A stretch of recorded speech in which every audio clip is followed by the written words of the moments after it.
வேளச்சேரி பரங்கிமலை இடையேயான பறக்கும் ரயில் சேவை வரும் 10ஆம் தேதி முதல் மக்கள் பயன்பாட்டிற்கு வரும் நிலையில் சோதனை ஓட்டம் இன்று நடைபெறும் நிலையில் ரயில்வே பாதுகாப்பு ஆணையர் தண்டவாளத்தின் உறுதித்தன்மையை சோதனை செய்து வருகிறார்.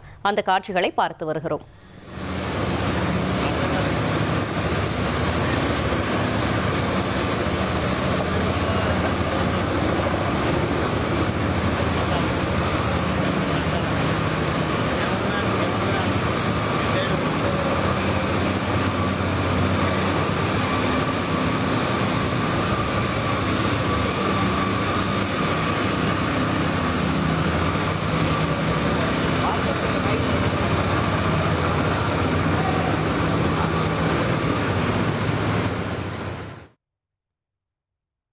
கூடுதல் தகவல்களை செய்தியாளர் தாயுமானவன் வழங்கிட கேட்கலாம். தாயுமானவன், வணக்கம். கள தகவல்களை சொல்லுங்க.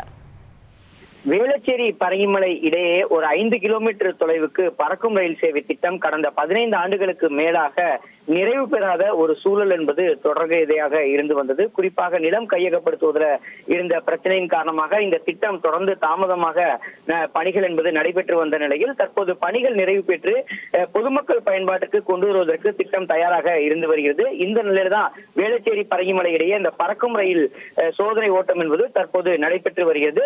முதன்மை தலைமை பாதுகாப்பு ஆணையர் ஜனக்குமார் கார்ட் தலைமையில பரங்கிமலை ரயில் நிலையத்தில் பல்வேறு ஆய்வுகள் என்பது தற்போது மேற்கொள்ளப்பட்டு வரக்கூடிய காட்சிகளை பார்க்க முடிகிறது. இந்த ஆய்விற்கு பிறகாக அதிவேக ரயில் சோதனை ஓட்டம் என்பது நடைபெற இருக்கிறது. இதன் பிறகாக மார்ச் 10ஆம் தேதி முதல் இந்த வேளச்சேரி பரங்கிமலை இடையான பறக்கும் ரயில் சேவை திட்டம் மக்கள் பயன்பாட்டிற்கு வரும் என எதிர்பார்க்கப்படுகிறது. தற்போது ரயில்வே பாதுகாப்பு ஆணையர் தண்டவாளத்துடைய உறுதித்தன்மை, சிக்னலிங் அமைப்புகள், உயரழுத்த மின்சார வழித்தடம் ஆகியவற்றை தற்போது சோதனையிட்டு வரக்கூடிய காட்சிகளை நேரடியாக பார்த்து வருகிறோம். பரங்கிமலை, ஆதம்பாக்கம், புழுதிவாக்கம், வேளச்சேரி MRTS ரயில் நிலையம் வரை மோட்டார் டிராலி மூலமாக இந்த ஆய்வு என்பது தற்போது முதற்கட்டமாக நடைபெற்று வருகிறது. இந்த ஆய்விற்கு பிறகாக மதியம் சரியாக 1:30 மணி அளவில் அதிவேகமாக ரயிலை இயக்கி சோதனை ஓட்டம் என்பது நடைபெற இருக்கிறது. 9 பெட்டிகள் கொண்ட ஏசி ரயிலை அதிவேகமாக இரு திசையிலும் இயக்கி ரயிலுடைய இயக்கம் என்பது கண்காணிக்கப்பட இருக்கிறது. ரயில் இயக்கத்திற்கு பிறகாக ரயில்வே பாதுகாப்பு ஆணையர் ஒப்புதல் அளிக்கக்கூடிய பட்சத்தில் வருகின்ற மார்ச் 10ஆம் தேதி முதல் இந்த திட்டம் பொதுமக்கள் பயன்பாட்டிற்கு வரும் என எதிர்பார்க்கப்படுகிறது.